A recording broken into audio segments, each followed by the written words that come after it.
এবার শ্রীরামপুরে বসে হরিদ্বারের হরকি-পৌড়ি ঘাটে সরাসরি দর্শন করুন। কি ভাবছেন, ভুল শুনেছেন? না না না না না না, এটা একদম সত্যি। আরে বাবা, কার না ইচ্ছা হয় হরিদ্বারের কাশী বিশ্বনাথ মন্দিরের দর্শন করার? এবার স্বচক্ষে দেখুন, নিজের চোখকে বিশ্বাস করাতে পারবেন না। হরিদ্বারের সেই বিখ্যাত হরকি-পৌড়ি ঘাট এবার সরাসরি আপনাদের চোখের সামনে।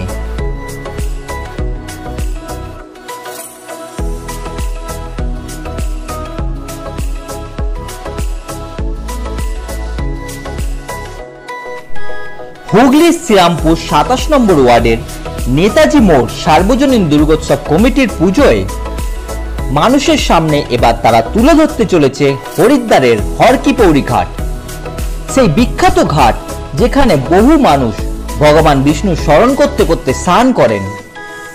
এবার শ্রীরামপুর ২৭ নম্বর ওয়ার্ডের কাউন্সিলর ও সিআইসি পিন্টু নাগ পুজোয় হুগলির মানুষের সামনে নিয়ে আসতে চলেছে হরিদ্বারের সেই বিখ্যাত হরকি-পৌড়ি ঘাট। নেতাজি মোড়ের পুজো এবছর ৭ম বর্ষে পড়ল। নেতাজি মোড় সার্বজনীন দুর্গোৎসব কমিটি প্রথম থেকেই প্রতি বছরই মানুষের সামনে নিত্য নতুন আকর্ষণ তুলে ধরেন।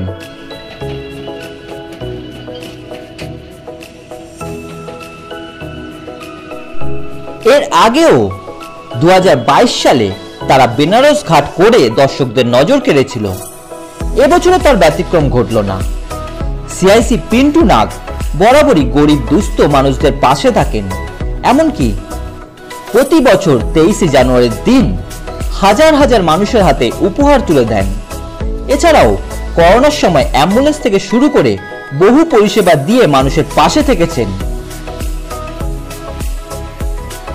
এবছরও পুজোতে তিনি গরিব দুস্থ মানুষদের হাতে বস্ত্র তুলে দিতে চলেছেন। এছাড়া অসহায় মানুষদের পাশে দাঁড়াতে চলেছেন। গত বছর মুখ্যমন্ত্রী মমতা বন্দ্যোপাধ্যায় এই পুজোটি ভার্চুয়ালি উদ্বোধন করেছিলেন। এবছরও মহালয়ার দিন তার হাত ধরেই এই পুজোর উদ্বোধন হতে চলেছে বলে আশাবাদী সিআইসি পিন্টু নাগ।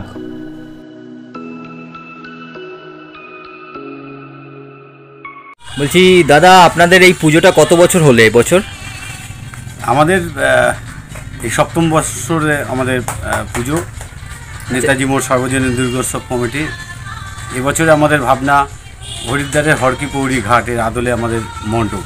আপনারা জানেন যে ২০২২ সালে আমরা বেনারস ঘাট করে হুগলি জেলার বাইরের মানুষের মধ্যে একটা ব্যাপক সাড়া ফেলে দিয়েছিলাম। আমরা প্রথম থেকেই আমরা পুজোর একটা নতুনত্ব আনবার আমাদের একটা প্রয়াস ছিল। এবছর তার বিকল্প হচ্ছে না।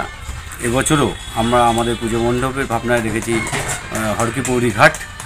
দর্শনার্থীরা আসবে যখন মণ্ডপের ভেতরে যখন প্রবেশ করবে, তাকে তার মনের মধ্যে সেই অনুভূতি আসবে যে আমরা হরিদ্বারের হরকি-পৌড়ি ঘাটে বসেই আমরা কিন্তু মায়ের আরতি দেখছি। এবং আপনারা জানেন যে বেনারস থেকে আসছে আমাদের পুরোহিতরা, যারা সন্ধ্যা আরতি করবে। ভেতরে ঢোকার পর প্রত্যেকেরই আমরা মনে করছি যে সকলেরই, কেউ শ্রীরামপুরে বসে ঠাকুর দেখছি কারো ভাবনা থাকবে না, অবিকল মনে হবে যেন আমরা হরিদ্বার ঘাটেই বসে আছি। আচ্ছা, প্রতি বছর দেখা যাচ্ছে যে নিত্য নতুন থিম করছেন, কার অনুপ্রেরণা আছে এর মধ্যে বলতে পারেন? মানুষের আশীর্বাদ, ভালোবাসা, সর্বোপরি পশ্চিমবঙ্গ সরকারের মাননীয় মুখ্যমন্ত্রীকে আমরা আন্তরিকভাবে ধন্যবাদ এবং কৃতজ্ঞতা জানাই। উনি না থাকলে পরে বলছি আমরা এই পুজো এই জায়গায় নিয়ে যেতে পারতাম না।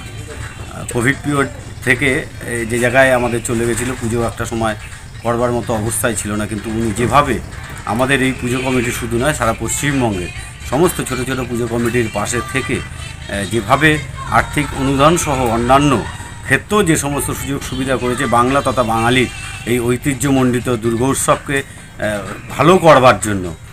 আর ওনার মাধ্যমে আমরা দেখতে পেয়েছি যে রাজ্য সরকারের পক্ষ থেকে যে দুর্গাপুজোর কার্নিভাল হয়, ওনার ভাবনা দেখেই, ওনার চিন্তা ভাবনা, ওনার শিল্পসত্তা সব দেখেই, ওনাকে দেখেই আমরা অনুপ্রাণিত।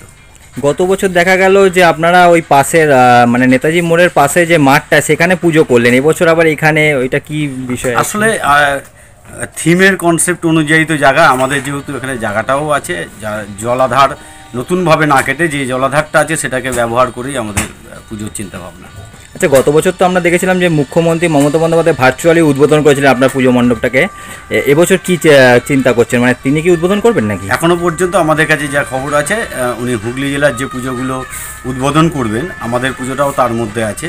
এবং আমাদের এই পুজোটাকে বেছে নেওয়ার জন্য আমরা তাকে আরও একবার আন্তরিক শুভেচ্ছা এবং অভিনন্দন জানাচ্ছি এবং কৃতজ্ঞতা জানাচ্ছি। আসন্ন পুজোয় সাধারণ মানুষকে কি বার্তা দেবেন?